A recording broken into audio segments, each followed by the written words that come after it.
Serial killers that are on the loose today. Okay, I cannot read. By Trust Me Bro. I think I've watched a video by him before. So Serial killers that are still on the loose. Wow, you guys really loved part 1 to the series. Bro, I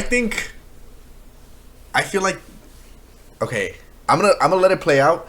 But like, how are there still serial killers on the loose? Like, I found that hard to believe. Like, who's out here like mass murdering per se and getting away with it? First video I made about a month ago had literally 1 million views in 2 days and over 2 million views in the first week. Safe to say you guys are interested in serial killers that are on the loose. And unfortunately, there is still more to discuss. So buckle up. In case you didn't watch the first part of the series, don't worry. Let me get you up to speed. According to the FBI, there could be up to 50 active serial killers on the loose in the United States at any given moment. Isn't there, I want to say there's like 2,000 murderers in the world, but 50 in the United States. That number just sounds And I think it's important to make that distinction, because being on the loose and being active are two different things, which is why this video is a bit of a double feature. I'm going to start by discussing every serial killer that is currently walking among us, and then I'm going to end the video with not only killers that are on the loose, but killers that are on the loose and active to this very day. But without further ado... Is it picking up? I hope it's not picking up on the freaking, on toner, bro. It shouldn't. Let me. Oh, I don't think it is. Let's get to this part 2 of killers that could technically kill you. The Texas killing fields. The year is 19... Wait, Texas? Oh my gosh, wait, 1977. 1977, and it's a hot... that's not really super recent. That's not today, though. Maybe it's a backstory. It's in the middle of July. You are heading back home after an evening of spending time with your friends, when you decide to pull into a gas station and top up your tank and grab a drink. Once you get back to your vehicle, it's not unlocking, and you notice that your keys are... No, that's so scary. That has to be top 10 worst fears. Just in general, leaving your keys inside your car and it not unlocking, that definitely is like top 10 like worst feelings. In the driver's seat. This was a common mistake that you've made numerous times before. However, okay, like after like the first time, it's kind of hard to do it like again and again. You've never had quite the same outcome. Knowing what to do in this situation, you decide to call your boyfriend, and you find the nearest outdoor payphone, which luckily was only a few feet away, on site at the gas station. As you head over to the payphone, you notice a car pulling into the gas station, but it's not pulling into a bay to collect gasoline. Okay, the fear that women have for at the gas station versus men having at the gas station, it's just like a different level. Because like Brianna's told me that she's been like scared at the gas station in broad daylight. And like for me, like I feel like it's very different. Like I could be out at night in the middle of nowhere, fill up my gas tank, just be in my car, and then I'll get out and I'll leave. But it's very different for women because like, I mean like, you hear about like horror stories at gas stations all the time, and that's just so crazy, right? Like it could be somewhere way more intense for men, and you still won't be scared. It's pulling up right beside you before you're even that's scary. Okay, that's actually scary. To take the phone off the hook, you notice the person in this vehicle asking if you need some help. You politely decline, but tell them you appreciate the offer. The man in the truck almost over-enthusiastically insists that it's not an issue. This man tells you to just get into his truck and he'll drive you the few... Okay, first of all, stranger danger. Second of all, if he was being nice, then okay, maybe I'd be like, okay, like I'd like some help. But if he's like insisting on me getting in his car, hell no. Feet back to your car, he'll park his truck and he'll get all the tools out necessary to help you get your keys. No, because why do I have to go in his car? Like, out of your car. Reluctantly, you accept the help because you know it's late and your boyfriend is a few miles away. Although, as soon as you get into this man's truck, the demeanor changes, and unfortunately, you would never be seen again. Well, that is, at least for 18 years. 18 years? It wouldn't be until March of 2016 when your remains would finally be found. The story you just heard is based on the reality of one of the many victims of the Texas killing fields. Bro, how many? Okay, so I'm assuming these are all the victims. This is 1, 2, 3, 4, 5, 6, 7, 8, 9, 10, 11, 12, 13, 14, 15, 16, 17, 18, 19. 20 This story girls. specifically was based 20 on what girls, happened dude. to Kelly Ann Cox, a 20-year-old woman who went missing on July 15th in 1997 at a Conoco gas station and wasn't found until March 15th, 2016, when investigators Oh were my brought gosh. to her remains. This was like super recent. This extremely upsetting and disturbing story I just told was unfortunately not rare for the Texas killing fields. And the series of events that took place in this situation... Wait, okay, why do I feel like I remember this? Is this the one place where like they kept finding bodies and bodies and bodies? Like they just like kept finding like bodies in that field. are extremely consistent with almost every murder that took place. Oh my Now, gosh. if you're a keen listener, obviously the Texas killing fields isn't a person, it's a location. And that's because the Texas killing fields isn't just associated with one serial killer. It's actually associated with numerous serial killers. It is like these people, like these like murderers kept putting people in that one field and they just kept finding bodies. All of which we'll get into. But first, let's further discuss this area of Texas as a whole. The Texas Killing Fields is a nickname that was given to an area of land surrounding the I-45 highway, which is located in southeast Houston, Texas. I know we started the first Killers on the Loose video with the I-75 killer, which may seem similar at face value, but understand the I-75 killer was only one individual and his murders took place all across the country. And the Killing Fields is rather a stark contrast, because although all of the Texas Killing Field killings took place near the I-45 highway, the Bro, I know exactly where this is. actual area where the bodies were found was extremely compact, specifically being... Where is this? I don't know where this exactly is. Oh my gosh. And these are homes right here. These look like homes. And it's so close to a church and stuff like that.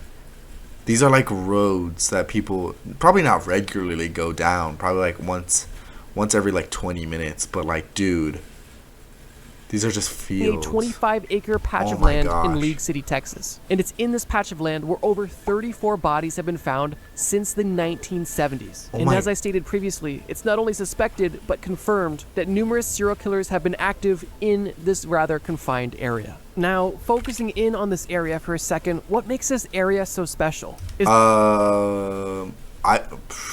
Okay. I think what makes this area so special is that it's kind of out the way. It's kind of out the way. There's not really a lot of development here. There's houses up here and right here, but then there's a church right here, and then there's like nothing right here. I want to say that there's either mountains or something right here, but I'm pretty sure that this guy hid the bodies here because it's close enough to things where it's not super obvious. there something in the water that's just causing these Texas residents to begin killing, or is there more to it? And while it hasn't officially been confirmed, authorities who have been working the case for decades now have more or less come to the conclusion that the Texas killing fields are a perfect place to kill somebody and get away with it, which is a terrifying quote to hear from law enforcement. That's scary. Like there's like an area where there's not a lot of, cuz like Texas has just like in cities it's probably really, really hard, but in these rural areas it's probably super easy just to go out into the middle of nowhere and it's pitch black there. Like at night it gets pitch black and you can't see anything, and so it probably is like a really good place to like off somebody. But to further drive That's horrible. That's so bad. this point home, Amy Mann, who actually directed the Texas Killing Fields movie in 2011, said this about the Killing Fields patch of land. Quote, "You could actually see the refineries in the south end of League City. You could see the I-45. But if you yelled, no one would necessarily hear you. And if you ran, you wouldn't necessarily have anywhere to go." And that quote alone kind of highlights how Because it's just like, it could be like, you either go like west into like traffic and maybe you find like a car or something, but you can go east and then there's like nothing for like miles and miles and miles and miles and miles, or you can go north and you could be like right along that highway or road, but like You probably like wouldn't know it's There there. are two major landmarks in the killing fields. However, neither of them are extremely helpful for somebody who is being Is it the church? Is it the victimized church? in between the two. And because of this, if you are somebody who is Bro, yeah, like literally look at this. I don't know how far. Well, like okay, these are probably like decently sized houses. You would have to travel at least like you'd have to travel like a little bit on this road, and you have like somebody following you if you were to traveling get in this away. area alone, you are unfortunately vulnerable. And while the Texas killing fields may be in a Bro, just imagine living here. Like imagine living here. Like that's bit of a that's unique crazy. geographical location, this part of Houston isn't the only part of the country that's like this. So part of me feels like there's more to it. But honestly, that's just speculation. Focusing back in on the victims of the Texas killing fields, as of right now, at least 34 bodies have been recovered in this 25-acre patch of land. And these murders have been happening as early as the 19... Like where? Like what it so are these names? I'm assuming these are names, but like where else? Like all over here? Or in like all over here? 1970s and as recently as the late 2000s. And if you watched part one or watched basically any true crime at all, then you can probably theorize on who was the primary target of the Texas killing field. Women, probably The women. victims were, of course, young women, with a majority That's of these women horrible. not That's being so women at all, but horrible. literally being children, with some of the victims being girls as young as 12 years old. Oh However, my with at least gosh. 34 murders taking place in a 25-acre patch of land in a time frame that spans over 50 years, the vast majority of the murders that took place in the killing fields are still unsolved to this day. However, that doesn't mean that none have been solved. And I am now going to discuss the unfortunately small number of convictions that have taken place so far. The first conviction involves Clyde Edwin Hedrick. He was Bro, and he looks like a normal old man in Texas too. investigated for the suspicious death of Ellen Beeson. During this investigation, he admitted that he and her had both gone swimming in a nearby lake after leaving a local bar, and he stated that while they were swimming, she accidentally drowned in the water. But he also claimed that he only hit her body because he was scared of being accused for foul play, which Wait, what? also claimed that he only hit her body. And he stated that while they were swimming, she accidentally drowned in the water. But he also claimed that he only hit her body because he was scared of being accused for foul play. First of all, what? That doesn't make any sense. Like, you'd want to go to the authorities if you did find, if your friend died in the river. You'd want to go to the Which I authorities think and we be can like, both or call for instantly help. see through. But Or call for unfortunately, at help. the time, Yeah, no he's cause of death obviously could be lying. ascertained. And because of that, in 1996, already 11 years after the murder took place, Hedrick was convicted of abusing a corpse and was sentenced to only 1 year of jail. Now, if the story only ended there, it would be unfair of me to call that a murder, because legally, he was only tampering with a body, which is, well... Oh, so they caught him, or they got him for tampering with a body, but he wasn't charged for murder. So he was only sentenced to 1 year. Oh my disgusting. gosh. But of course, the story does not end there. In 2011, Hedrick's ex-wife approached authorities and said that her ex-husband would frequently make incriminating remarks about Beeson's death. And it was this information, along with a second autopsy of Beeson's body, that resulted in authorities getting an arrest warrant that eventually resulted in charges against Hedrick in 2014. Hedrick was officially convicted of manslaughter and was sentenced to 20 years in prison. However, he was released in 2021 and today walks among us. Everything I've stated so far is a fact, but if we're willing to dive into a bit of he's speculation, free? it's been alleged that Hedrick made 2 jailhouse confessions during his time in prison. And according to these confessions, he claimed to have murdered 2 other women without ever being caught, making this Bro, conviction what? that much more unsatisfying. The second pair of confessions Bro, like, that's crazy that you can just like admit that in jail and they won't get you for that. Like, or they didn't get him for that. Like, that's associated crazy. with the Texas killing fields come from 1987, when a 30-year-old man named Robert King called the El Paso police, claiming that a year prior in 1986, him and his friend attacked, assaulted, and murdered a young woman named Shelley Sykes. These men gosh. were promptly arrested, and they made a deal with authorities that if they could show the police where the body was, they would avoid life sentences. However, First of all, I don't even think you can do that. I really don't even think you can do that because the police don't have any like call over like your sentence. It's the jury, so I don't even think they could do that.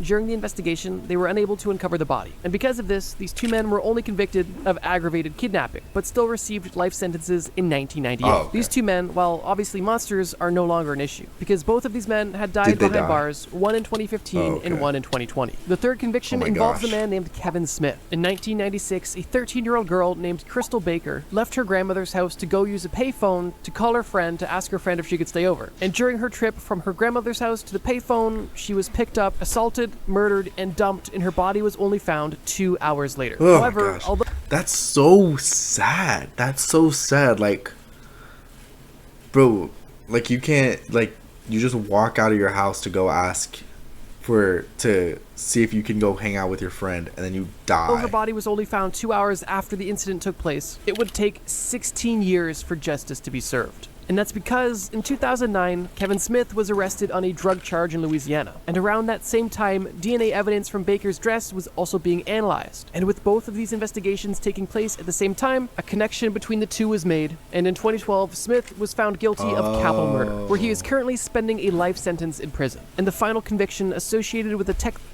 killing fields involves William Lewis Reese. In May of 1997, Reese was arrested for kidnapping and attempting to murder a 19-year-old girl. During this kidnapping, this woman was fortunately able to escape, and he was found and convicted and sentenced to a 60-year prison term. During his time in prison in 2015, his DNA was linked to another murder that took place in 1997, the same year he kidnapped the victim we just spoke about. After this connection was made and the metaphorical cat was out of the bag, Reese confessed to 4 additional murders and was sentenced to death. On top of all of these 4 convictions that took place, there was also an additional 3 suspects that were very likely involved with some of the murders but were never charged. Now, to bring the Texas killing fields back to the original Okay, so there was 3 other suspects, but they weren't charged. But okay. point of this video, as you can see, with only 4 convictions taking place, with Oh a my total of gosh. 7 confirmed murders within those 4 convictions, that still leaves 27 unsolved murders that have taken place in the Texas killing fields. Yeah, so like what happened? That it is an undeniable fact that there are multiple killers and likely serial killers that are on the loose who have actively participated in the atrocities of the Texas killing fields and were never caught. I know this first Wait, that's crazy, cause like they've just never been caught. Like they were never section was caught. a bit longer than normal, but this story truly has so much depth, and I wanted to bring some of that to light. The Monster of Florence. Wait, that's actually so crazy. Like there was only 4 convicted people, 2 or 3 suspects, but 27 people died, and they just have not been able to find them. The year is 1985. Oh my gosh, that's You are an crazy. Italian man in your early 20s. The girl that you've been seeing at school has finally agreed to go out with you, and tonight was the big night. It's a warm September's evening, and No, bro, no. you go to pick her up at her house, and you plan on taking her to a place that was private and secluded, so both of you could have On the first date? On the first a date? conversation and potentially more in peace. On the first date, bro? Are we serious? After a long but pleasant drive down a dirt road, you get to your destination, and you and your date begin to discuss This is actually straight out of a horror movie. life, school, career paths, and you both are really hitting it off. Even though this moment has been something you've been dreaming of, something feels off. You know you're alone, but for some reason, Bro, and then he's gonna be like, but you can't shake the feeling that somebody's watching you. I hate that feeling. I hate that feeling. Because apparently it's supposed to be like, you're thinking that because it's actually true that somebody actually is watching you. That's a worst feeling. you feel like you're being watched. Your date begins to kiss my you, but for some reason you gosh. just can't seem to put your guard down. But you ultimately give Yeah, like your eyes are like your eyes can see it, but you're not seeing it. in. Finally submitting to the moment, you find yourself hearing a branch crack, and you quickly look around. Your date tells you it's nothing, pulls your face Nah, is she in on it? closer to hers, and you both continue what you were doing. That is, until you hear a knock on the window of your car. Your date screams, and you are in shock. There is a man pointing a .22 caliber pistol directly at you and your date. my One of the best gosh. days of your life has quickly turned into one of the worst. And before you could even process the situation, you and your date were murdered. The story They died. Wait, he just immediately killed them. That's crazy. Cause like, if you're like ever held hostage, it's always said, or people always say, to the first thing to ever do is scream or run away. And like he didn't even give them a chance. Like he wanted them dead. That I just told is the He probably didn't like plan it, but he probably like just wanted to like do it to somebody. Unfortunate reality of many of the victims of the Monster of Florence. The Monster of Florence was notorious for numerous reasons, but most notably the sheer depravity of his actions and also the interesting victim selection that he had. As I alluded to in the intro story, the Monster of Florence almost exclusively targeted young couples seeking private, intimate moments, which was something that historically was almost never seen before. The murders themselves primarily took place in the province of Florence, Italy, and within those 2 decades, this is in Italy? 8 couples were murdered, resulting in a total of 16 victims. As I previously stated, all the victims were couples, and all of them were in rural areas. Well, so then I don't understand why didn't like the cops like kind of stake out. Typically attacked during intimate moments. But on top of this, the methods of murder in every instance and the aftermath was also the exact same and genuinely disturbing. What the Monster of Florence would do in nearly every murder is execute both of the partners typically in their vehicle with a .22 caliber pistol, and then after both of the victims were dead, the killer would then go on to mutilate the female victim with a knife. The final consistencies that took place across almost all of the murders was that the murders took place on Saturdays, typically during a new moon, when the moon was not visible in the sky. So it's darker.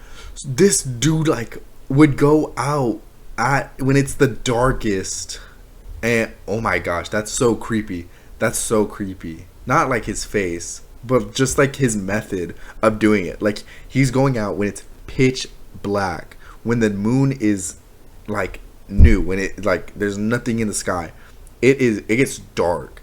And he's going after couples too, in like presumably in like a forest or something, and then he's wanting to like get them when they're most vulnerable. That's crazy. That's so bad. That's so horrible.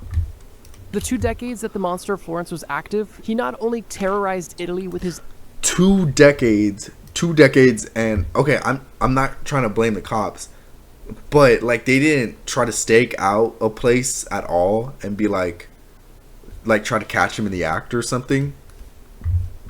actions, but was also actively taunting law enforcement, similar to situations we've seen with other killers, like the Zodiac Killer. One of the most notable communications that the Monster of Florence had with authorities was when the Monster of Florence literally mailed a letter to the district attorney working the case, and attached to this letter was a plastic bag that contained flesh from the chest of one of the last known female victims. And it was since that communication in 1985 when the Monster of Florence had gone silent. With nearly 20 years of terror and 16 victims, there has to be some information about the murder. And well, there is. But similar to the last case we discussed, the information is spotty at best. And even though convictions have been made, the most popular theory surrounding the entire Monster of Florence situation was that the true killer was never caught and is very likely on the loose to this very day. The most notable conviction was actually overturned 2 years later due to police planting evidence on somebody, and before this individual could have a retrial, he died. And his 2 alleged conspirators were only convicted of 4 of the 8 murders.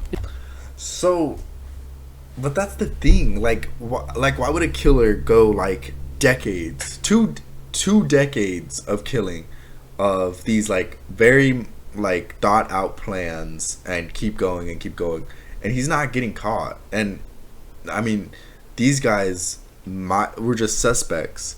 If they're suspects, wouldn't it mean more likely that they're to be the killer because they're getting close to tracking him? Or maybe that's what he wants. Maybe that's just what he wants.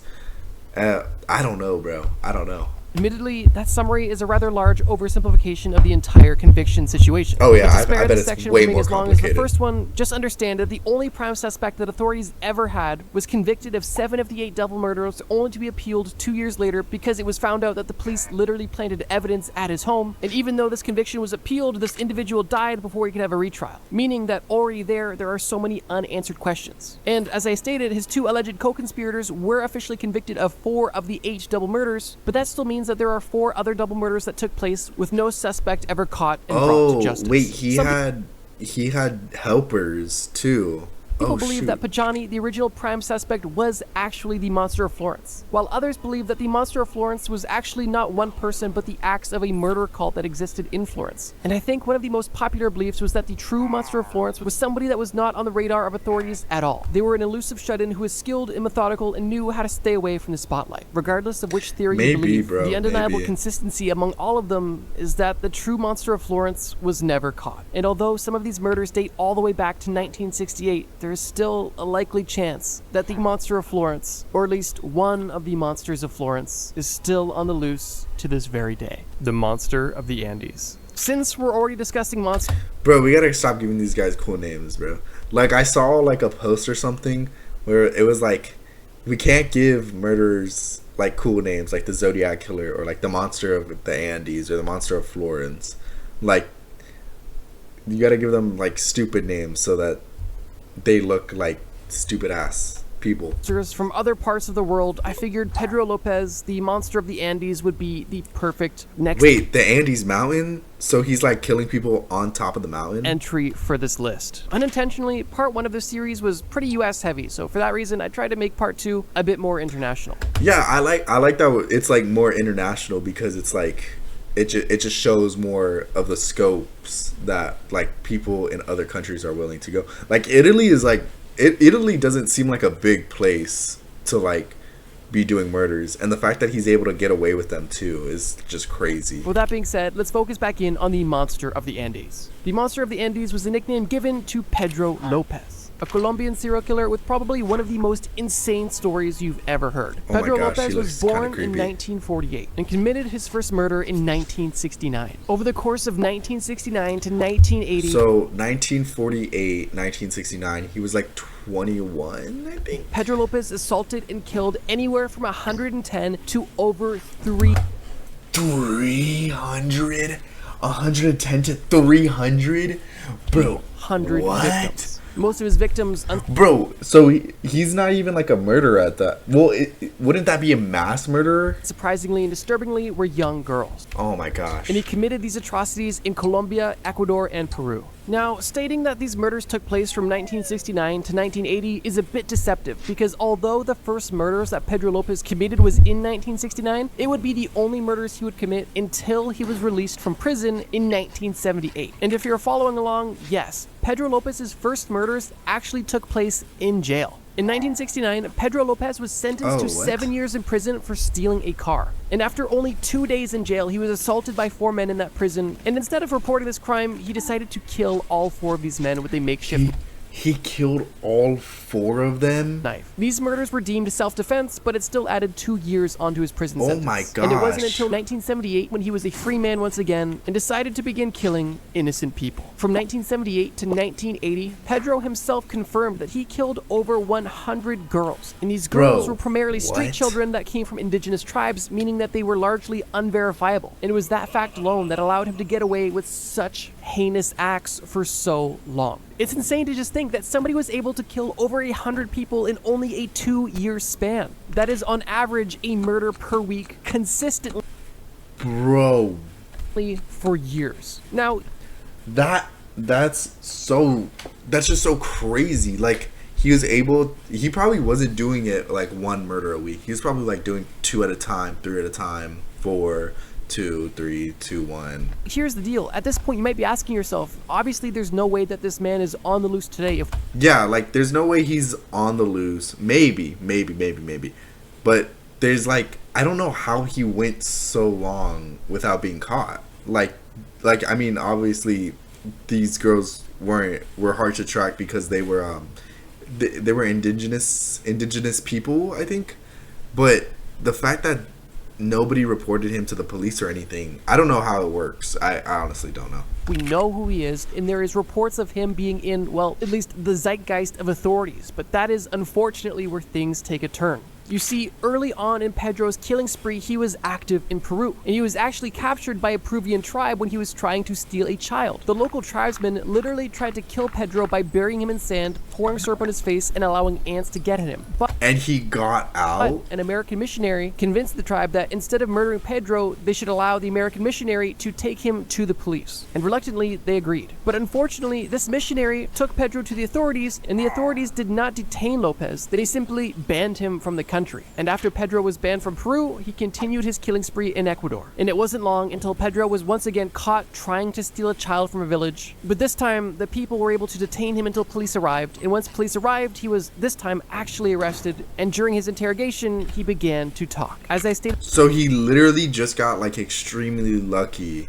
with the police not taking him into custody. Earlier, during this interrogation, Pedro admitted to killing over 100 girls, but at first the police simply didn't believe him. That was until Pedro was able to bring the authorities to the remains of 53 of his victims. When at that point, the police obviously believed that they had a true insane monster in their hands. It's even stated that Pedro tried his best to take the innocence of as many children as possible, because he said that the same thing happened to him as a boy, which only further shows the depravity of this insane individual. Oh my Even gosh. though when in police custody, Pedro admitted to the murder of at least 350 girls. During his trial, Pedro was only charged with the murder of 57 and found guilty for the murder of 3, which I have no idea how you can literally say you killed someone, take the police to their bodies, and not be convicted. But regardless, for these 3 murders he was found guilty of, he served a 16-year prison sentence, which was the maximum at the time, which is mind-blowing in my opinion. And from 16 is the maximum. I guess it's just different. I guess it's different over there. But 16 is the maximum sentence. That's crazy. That's the maximum. That's just crazy. In 1994, Pedro was obviously in prison. Now, if you're asking yourself, wait, that's not 16 years, that's 14 years. You're right. He was actually let out of jail 2 years early. Oh my gosh. Which only further boggles my mind. And then immediately after on his good release on good behavior or what? 1994, he was committed to a mental hospital where he stayed from 1994 till 1998. Now, in case everything I'd mentioned was just truly not disturbing and disgusting and upsetting enough, things are about to get a lot worse. Bro, he has like such like good luck. In 1998, Pedro was officially released. Well, not good luck, but like good luck that like it helps him in a like in messed up ways. From the mental hospital, and as of 1999, Pedro has officially disappeared and has not been spotted anywhere by There's no anyone. way. And although he's free. He's free. He's just walking Pedro around. did serve his time and was no longer a fugitive. The fact that he's out of prison blows my mind. But the fact that he was let out of prison and was not tracked or followed or anything blows my mind even further. Bro, yeah. It's just, that's so crazy how they do it over there. Like, they don't, 16 years maximum. Then he went to, I think in an asylum. Was it an asylum? Then he went to, rehabilitation. Then he went to rehabilitation. Then he's free with no tracking. Like, nobody checks up on him. Nobody, like he's just free. But the reality of the situation is this. Pedro Lopez, a man who self-confessed, killed over 350 young girls in a 2-year span, nearly one murder every other day, was only found guilty on 3 counts of murder, and for the last 26 years has been completely off the grid, and his whereabouts are, bro, he has to... No, there's like no way. There's no way. Like, he has to have like something working for him. And, like, there's no way that he just is able to have like all this stuff work out for him. No, I don't know about you, but if somebody goes on a mass killing spree of children with the sole goal of taking their innocence, I don't think anything is going to stop them. Which is why it's an undeniable fact that Pedro Lopez is on the loose to this day. But it's also my personal opinion that he's likely active, even though he is currently 77 years old. If you're a big true bro, probably because like he doesn't seem like he wants to stop. Like, even he would get out and then he'd just keep doing it again. Like, maybe they were able to rehabilitate him in the 20 years that he was in prison, or no, like 24 years he was in prison. Maybe, I don't know. Then shady or shoddy police work is definitely not something that you're unaware of. But in my opinion, this case is one of the most egregious examples of just poor legislation, resulting in one of the most disgusting serial killers in modern history to be served the equivalent of a slap on the wrist. It really is a slap on the wrist. It really is. Because, like, that's like the equivalent of maybe like a DUI. I think that's what, like, no, not a DUI. I think it's where you hit somebody and kill them with a DUI. I think that's where you get like 20 years in America. Speaking of serial killers that could possibly be active currently, I think this is a good point to transition from killers that are just on the loose to killers that are very likely active right now. Before we move on to this more or less speed round of potentially currently active killers, I did just want to say that there was a lot more entries I wanted to put on this list, but as you saw in the first few sections, I went into way more detail than I initially planned on. I hope he makes a part 3 if he can't get to Regardless, the point I'm trying to make is that there is a lot more on the loose, uncaught killers that I could discuss. So if you do want a part 3, leave a like on this video or comment part 3 to let me know that you would like me to continue this series. It's not a secret that YouTube does not love this sort of content, but if you guys genuinely want it, I will continue to make it. And if you haven't yet, consider subscribing. We're currently on the road to 2 million subscribers. Let's continue. The Buffalo Bayou Killer. I think that this entry is one that a lot of people have been waiting for, and honestly, I was excited to cover it. I've never heard of this. So let's just dive right in. I mean, I haven't heard of the last 2, but that's also because it's like international. In 2025 alone, over 24 bodies have been discovered in bayous across Houston. This is in America. I didn't even know this. Notably, a large number of these bodies have been No, I do know this. I do know this. I do know this. I do know this. I do know this. Specifically. Now, with so many bodies, bro, literally, I think it's gay men too. I think it's homosexuals as well. That's the pattern that this killer's following. Because my friend actually lives in Austin, and he was telling me that there's like a killer in Austin, and that the bodies are like being found in like the river. It's turning up in mysterious places in mysterious ways. It's not unwise to potentially question whether or not there is foul play at play. And it's this thought process that has led to multiple conspiracy theories and the entire idea of a Buffalo Bayou killer, or rather a greater Houston serial killer that is actively on the loose now. I thought it was in Austin as well. I didn't know it was I'm a only in bit torn Houston. in the situation, primarily because there is such little information and this is all so fresh. Like I said in the first video, serial killing... Bro, and I'm pretty sure this is in a city, in Houston City, in the city of Houston, it's just like they don't have investigations are typically long, drawn out, and are not solved for decades, which is why I said previously that unsolved serial cases are more or less of a retrospective game, because you need so much time and evidence to truly connect all of the dots in a meaningful way. But with that being said, what do we know about the facts? Well, basically everything I said. 24 bodies were found in bayous across Houston in 2025. People online think that there is a potential serial killer on the loose right now, and that is not necessarily a crazy idea. However, authorities, specifically Houston police, strongly dispute any claims that there are an active serial killer in Houston. The Houston police doubt there is a serial killer simply because there is no typical pattern amongst these cases they've seen. The demographics of the victims vary widely. Oh, this is not what I was talking about.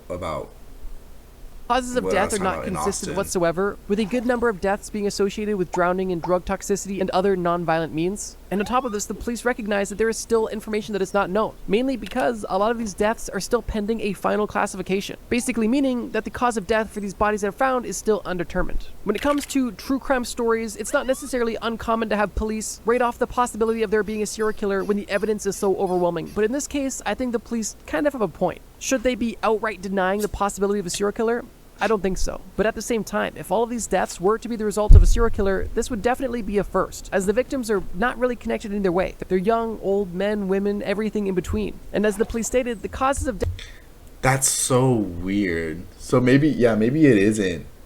Maybe it isn't a person doing it. Maybe it is. Death vary. There's no obvious trauma to a lot of these bodies besides drowning. And I guess speaking about information, one of the families of the victims have publicly voiced their frustration with the Houston police specifically, saying that there has been a major lack of transparency and a huge delay in reporting, which to me is a major red flag. Not to even accuse the police whatsoever, but there has just been far too many cases I've covered on this channel and that have just happened generally where the police were obviously negligent and unwilling to accept fault, unfortunately, to a killer or criminal's benefit. But yeah, I wanted to discuss this one first and kind of get it out of the way because honestly, there's no real information and the authorities don't even believe there is a serial killer. It's more or less of an ongoing conspiracy. But because this is also new and fresh and, well, popular right now, I thought I would at least mention it. And if you have any sort of information or personal experience, feel free to drop it in the comments. Like I said, this is ongoing, so any information or opinions or insights is at least interesting at this stage. The Sleepy Hollow Killer. This entry is definitely less speculative than the I feel like I've heard of this, but I don't know what it is. Bayou killer we just discussed, although there is not a ton of information available, making it rather short. The Sleepy Hollow Killer refers to a series of serial killings that took place from the 1990s all the way up until 2007. These murders all took place in South Africa, and all of the victims were women, typically sex workers. The Sleepy Hollow murders began happening.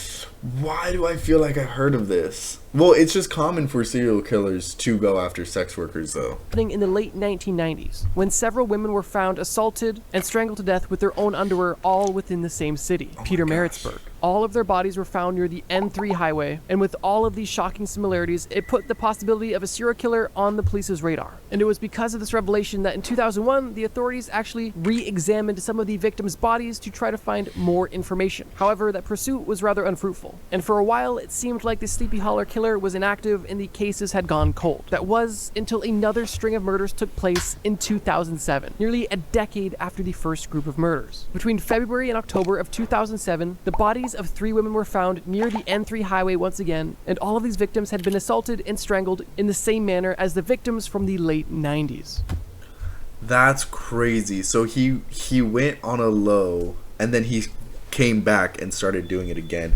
That, bro, but isn't South Africa also, like, it's like really like there, I'm sure there's a lot of cameras because it's like a really big city. I thought there was like a really big city in South Africa. I don't know if this is where it was, but I'm pretty sure there's like a really big city in South Africa. One glaring and shocking difference from these 3 recent murders compared to the original murders were the fact that these 3 most recent victims were not only and it's also like a hub. Isn't it like a trade hub? Like that's where all the boats go too. Assaulted and killed, but also burned after their death. However, even with this one difference, the police still believe that the murderer is likely linked to the original murders that took place. However, now with numerous victims found, multiple crime scenes, and clear consistencies across the 13 to potentially more than 16 murders, there's still to this day absolutely no convictions and barely even any suspects. The only known suspect as of now was a man who was arrested in 2008 for the murder of a woman that was unrelated. Upon further investigation, authorities on the case said that they believe this individual was not related to the Sleepy Hollow Killer,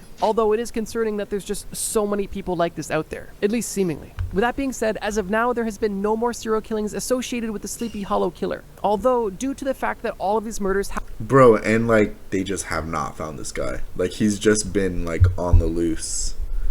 Like he did it, went on like flew under the radar, and did it again, and he's probably going to do it again. Happened so recently, and there was even another resurgent a decade after the original murders. Oh my gosh. I would say so in 2017 there's a pretty likely chance that the Sleepy Hollow Killer is not only on the loose but also active to this very day, or at the very least dormant and planning their next attack. The Manchester Pusher. Diving directly back into the world of speculation, we have another serial killer that may not even be a serial killer, but I thought it was worth mentioning. The Manchester Pusher is a nickname that's been given to a theorized serial killer allegedly responsible for the deaths of numerous people by pushing them into the waterways of Great.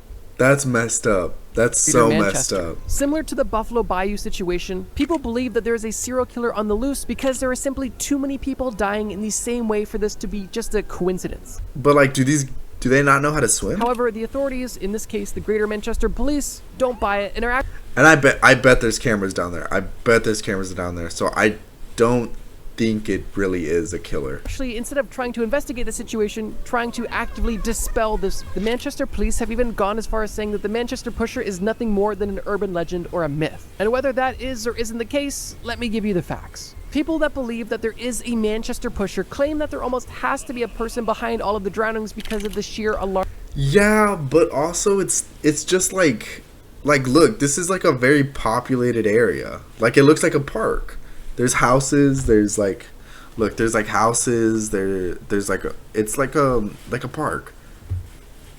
There has to be cameras down here. So I really doubt that alarming number of deaths that have taken place in the Manchester canals since the early 2000s. Between 2008 and 2016 alone, 85 deaths were recorded in the canal, which 85, but like there's no like railing too. So, but okay, to be fair, like they just didn't pull themselves back up.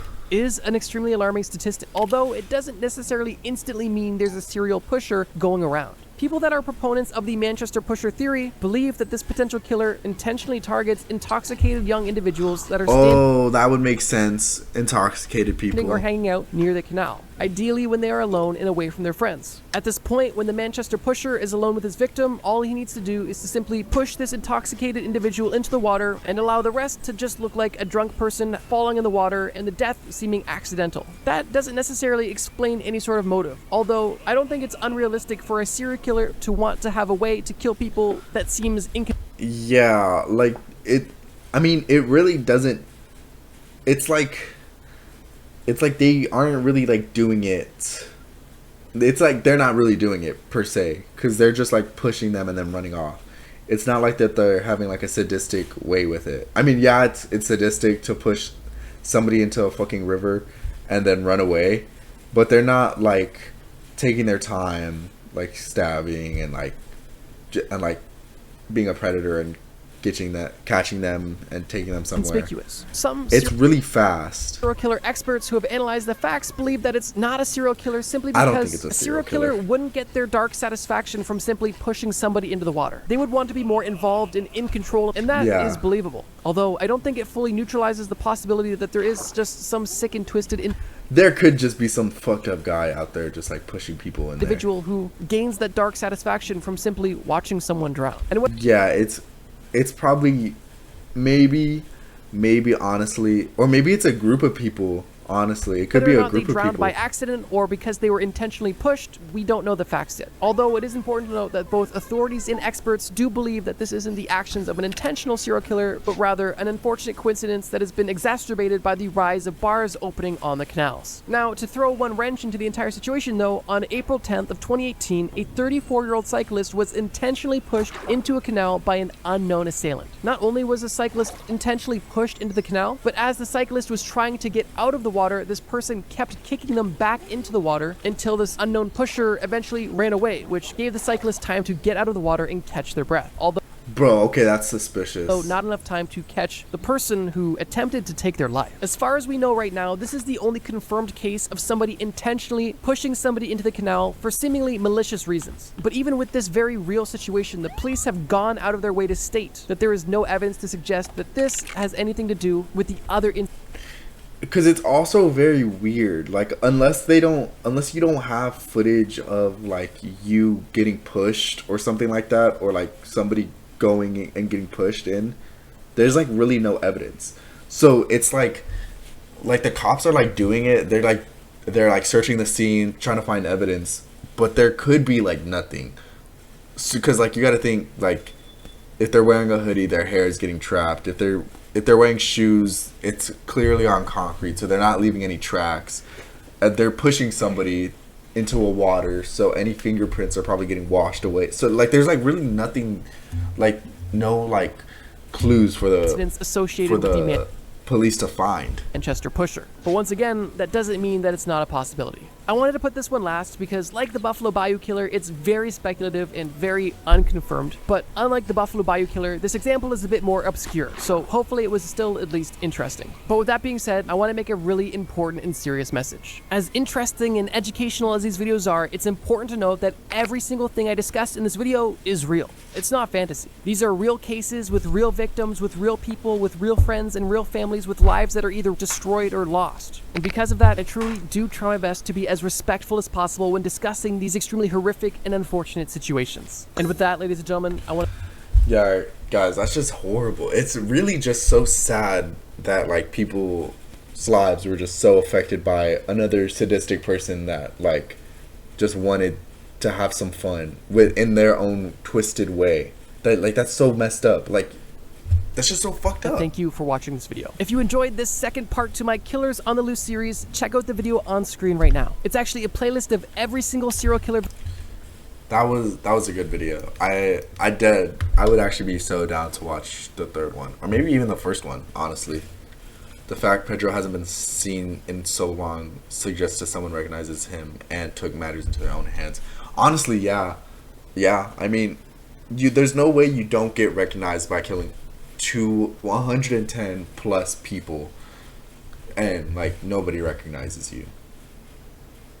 Such an important distinction that often doesn't go They aren't young women. They are children. Thank you for that's so crazy. Yeah, they're children. It's probably easier, and they're not like citizens of the government. They're indigenous people, and so it's harder to track them where they go. You'll help me clean house the longer your videos are cleaner, or the cleaner my house gets. Oh hey, I grew up the I-45 near the Texas killing fields. Drove past the area specifically more times than I can count. They found one of my old classmates there a couple years back. We all knew to never go out of the cars on I-45. We're actively told so in driving school. That's crazy. That's crazy that they actively tell people to not go off of I-45. Bro, I didn't even know that. And I live in Texas. I did not even know about I-45. Like, I knew of the killing fields, but I didn't know it was, like, right there next to I-45. W video. Low-key got me scared of my own state, but W video nonetheless.